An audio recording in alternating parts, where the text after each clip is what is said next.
It's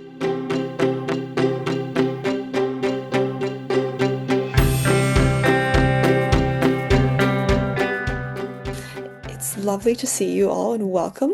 My name is Dr. Tiffany Nee. I am a current diagnostic radiology resident at the University of Toronto and the current chair of the Canadian Association for Interventional Radiology in Residents, Fellows, and Students section.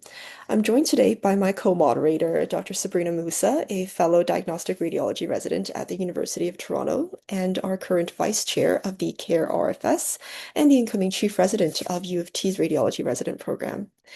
So we are thrilled to welcome you all to what is a very historic first today, a first ever joint webinar between the CARE Resident Fellow and Students section and the Cardiovascular and Interventional Radiological Society of Europe, or CERSI's European Trainee Forum.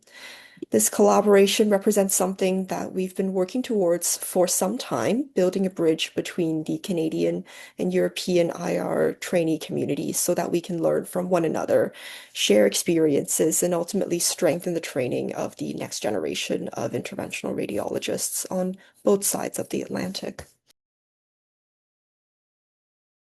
I'm hoping that following the discussions that we will have, that you will walk away from the session with some information that might be helpful in guiding you and making your decisions about what to pursue in terms of fellowships and how to approach the processes. So I'm just going to start sharing my screen here for a moment.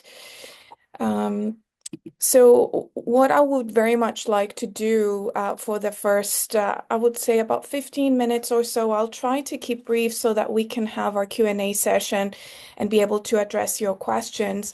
I want to give you an overview of what the interventional radiology fellowship programs are like in Canada and just touch upon the process timelines and some considerations around the applications. And then I will briefly touch upon my experience as an interventional radiology fellow.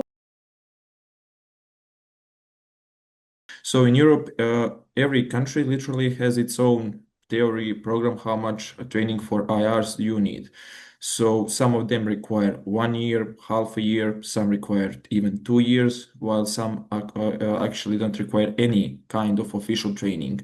What does that mean? You can actually finish diagnostic radiology and do IR without any proper fellowship or education. If this diagram looks a little bit complicated, this is how it would look like if you put it in color, because every country has its own language. First, you have European Union and non-European Union countries.